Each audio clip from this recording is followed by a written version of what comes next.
Welcome back to Insights. I'm joined by ACC Professor of Political Science, Tim Kuhnlein. And Tim, we were just talking about the federal budget, and we're talking about some of our 9 programs that were likely going to get cut under the new Congress. So let's talk about when you cut these programs, where is that money actually going to go, do you think? Well, you would think that the money would be saved and work towards the larger problem of the deficits and the national debt. But again, when the interest on our national debt is $300 billion or more a year, the $500 million that they'd be saving from this is just a drop in the bucket. But nonetheless, it's a start, one could argue, with implications. I think what we're seeing, however, is an attempt to curtail spending in some areas so that spending in other areas can be increased. And clearly, the military is one of those areas. I don't know exactly the statistics, but I've heard figures of around somewhere around a 20% increase in the federal defense budget. But we know that Trump has, and many would jump on board, including Democrats, of infrastructure improvements in the amount of $1 trillion. Well, here we go. Are we cutting sufficiently in some areas to justify an increase of $1 trillion in infrastructure development, which is sorely needed? But can we do this simply through cuts, or will it require increased taxes? And then, the wall alone, in terms of infrastructure, they're saying is going to be, low estimates are $10 to $15 billion, up to $30 to $40 billion. So you compare that to the $2.5 billion of total cuts in this first memo on where we might be going. You can see how this just doesn't add up in terms of the larger equation of balanced books. And yeah, so when you cut something so small, it's only going to be just a chip away at what we actually need to take care of. Yeah, if we cut, but then we spend that money in other areas and we continue to do it on deficit spending, I think most of us can realize that deficit spending can be useful, but if we're never reconciling the books, particularly during our heydays, it's obviously caught up with us. Our country's only been out of debt basically 1 year. I think it was 1836.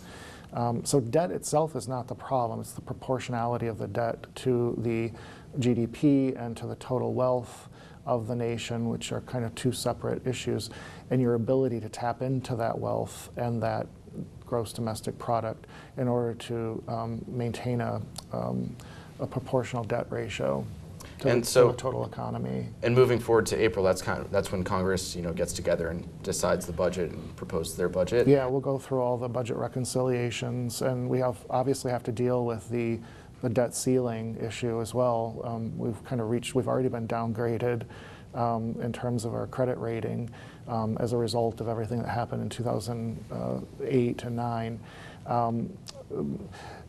Is this a crisis situation? Probably not, but obviously we've got to start seriously figuring out where we find money to continue to grow and develop.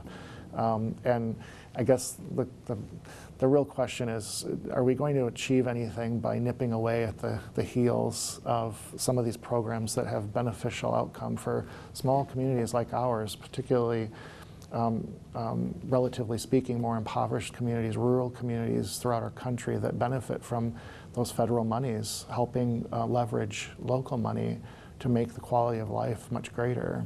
And so one would think they would have to raise taxes to really raise money to pay off these debts, but kind of a conservative idea would be to cut taxes for most of the people. So how would that end up working? Well, and that is what's being suggested, right? Or tax restructuring that, from all apparent purposes, looks like it's going to translate into lower taxes. I mean, as it is, Mitt Romney was right. About half of Americans don't pay taxes already.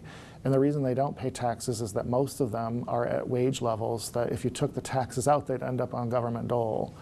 We also know that there are about 4,000 millionaires and billionaires that don't pay taxes because they have legal recourse to avoid it, and they choose to do that. And so it leaves us in a bit of a conundrum. I do this exercise with my students every semester. We walk through the federal budget, and we look seriously at what could be cut, and we make some major cuts. But even if you dig deeply into the Defense Department, which is a quarter of the total budget, if not half, depending on how you look at it, you don't even begin to eke into or inch into the interest on the national debt, let alone the deficits, and we're not even talking about the debt itself. I think it's pretty fascinating. So you were doing this exercise with your students in class. What kind of things were being cut out? Well, first of all, we have to develop an understanding of what's what. I mean, you have students asking, what is the Department of Interior? Well, that's our national parks.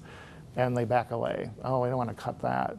Then they start thinking about this program or that program, and of course, many of them are related to their job prospects and their industries of choice. And you start to realize that there are a lot of areas that could be cut. We might consider them fat or fluff or unnecessary, but in many respects, they're the impetus for a lot of our economic growth in a highly sophisticated economy. Do they put us in positions of dependency on government? I think that's debatable. I mean, the history of our country has been one of our government injecting money to foster, to facilitate private economic development. And we're having an interesting debate about regulations and how they can become overly stifling. But the reality is, many of these programs, NASA is one that they often pick. Well, NASA's already been cut to death, and it's being privatized in many respects. You know, it does beg the question, what can we afford to? And when the majority of the money is in one area, and we can't touch that for understandable reasons, the repercussions are that you cannot cut your way out of this problem. And so, talking a little bit about the defense budget, once again, a lot of the talk has been when it moves to Congress and they kind of discuss what's going on, they're going to add more money to the defense budget while cutting out some of the other things. Right, so it's a wash, right?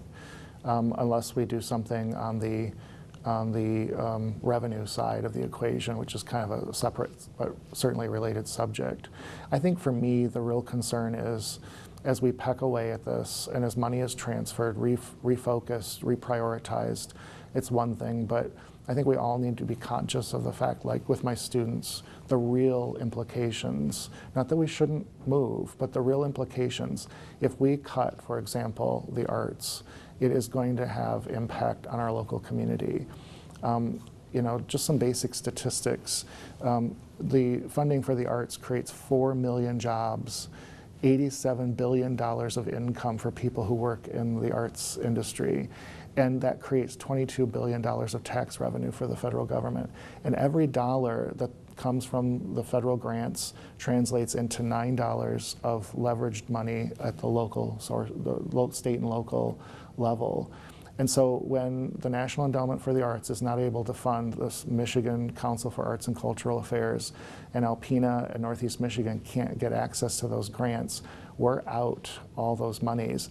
That puts the burden on us to find those monies locally in an already, one might argue, relatively impoverished area for these types of things. That type of trickle effect has a major impact on little rural communities like ours. And I'm just using arts as an example. You could pick any sector of the economy and see the same ramifications. All right, we're going to take a quick break. We're going to talk about local impacts of budget cuts when we return. So stay tuned because there's more insights coming up.